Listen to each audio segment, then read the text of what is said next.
In this video we're going to start to look at wedge play, and I think one of the issues that I see many players suffer from is a limitation in the type of shots that they can play around the greens, and particularly when we come to short to mid-range pitching.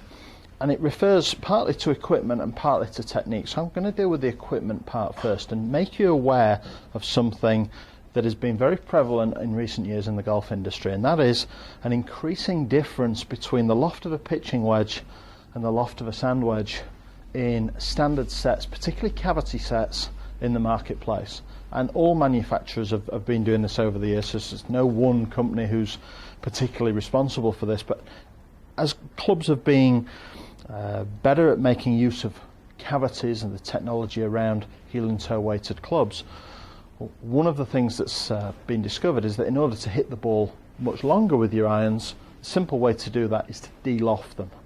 And the cavity, use the technology in the cavity to keep the trajectory, keep the height of the ball up where it should be, even though there's less loft on the club face. Now this is great for your irons.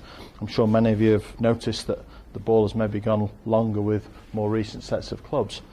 But it causes a big problem around the greens, because most of you, or many of you, I'm sure, will be trapped into believing that when you're playing a pitch shot you should use your pitching wedge, and when you're playing a sand shot you should use your sand wedge. And I think lofted wedges are not used enough around the greens and from certainly short to medium length pitching. Now, the modern pitching wedge can have as little, I've seen wedges with as little as 44 degrees of loft on them.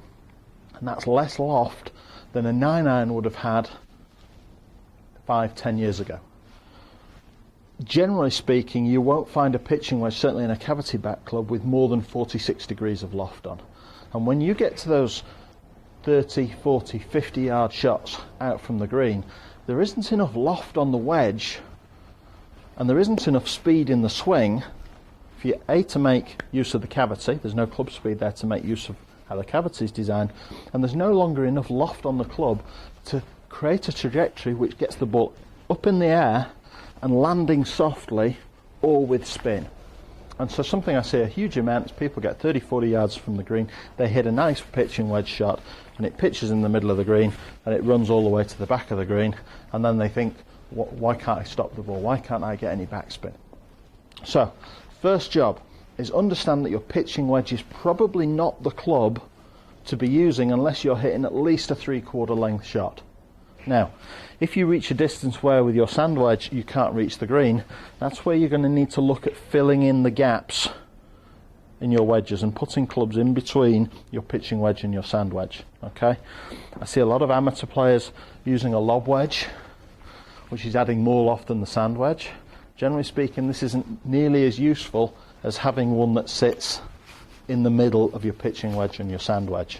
As you can see, I've actually got 3 wedges plus my pitching wedge. So I've got different yardages covered from a full pitching wedge all the way down to a shot by the green. And with developments like flight scope, using flight scope, I'm able to hit shots with different wedges and find out how far they go and find out what size of swing I can make to consistently and comfortably cover various distances. But first job, understand that your pitching wedge is probably not going to be the ideal club.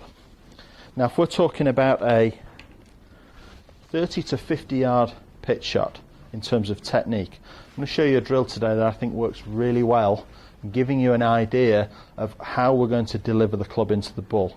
But I'll start by saying that a couple of key things are important. Firstly, we're looking for a shallow angle of attack. We don't want to be picking the wedge up and delivering it vertically down into the ground and taking huge divots. Good pitches of the ball generally don't create that kind of swing shape.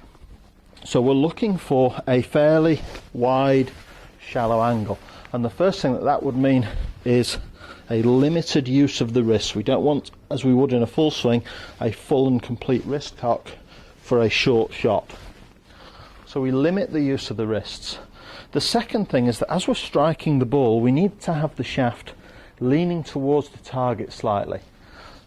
Partly out of using a club with not very much loft, perhaps the most common flaw I see in mid to short pitching is this action where the left wrist breaks down, the club head overtakes the handle, and you produce more of a scooping action. As soon as the back of the lead hand is facing upwards, you're either going to throw the club head out towards the ground and hit the ground first, duff the ball right in front of you, or in an attempt to miss the ground, this action will lift the club up towards the middle of the ball, will hit the leading edge, will strike the middle of the ball, and will scoot the ball low and very quickly over the back of the green. So, two shots, the thin and the fat shot, for me will essentially come from the same kind of impact conditions. So, you're playing those mid-length shots, more limited wrist action. We don't use a full wrist cock for a part swing, so more limited wrist action, and find a way to deliver the club with the shaft leaning forwards. Now, the drill that we use with many players is just a simple T-peg, and we attach it into the back of the glove, like that. So it's sticking out. So I make a fist, it's sticking vertically upwards, trapped in the tab of my glove there. Now as I put my hands into a grip position, the T-peg is pointing forwards, and what I'm trying to ensure never happens to the T-peg is that I never want it pointing upwards prior to impact. So I can hit some shots working on a downswing where my T-peg is pointing downwards and forwards. Effectively, it's a feeling of the back of your lead hand, the glove hand, almost a feeling of the knuckles facing down towards the floor as we deliver the club into the ball. And if you can create that knuckles down feel and combine that with a shallow angle of attack, I think you're going to strike your pitch shots, hopefully with a little bit more loft on the club than a pitching wedge, but you'll strike those short to mid-length pitch shots much more effectively and hit the ball closer to the hole.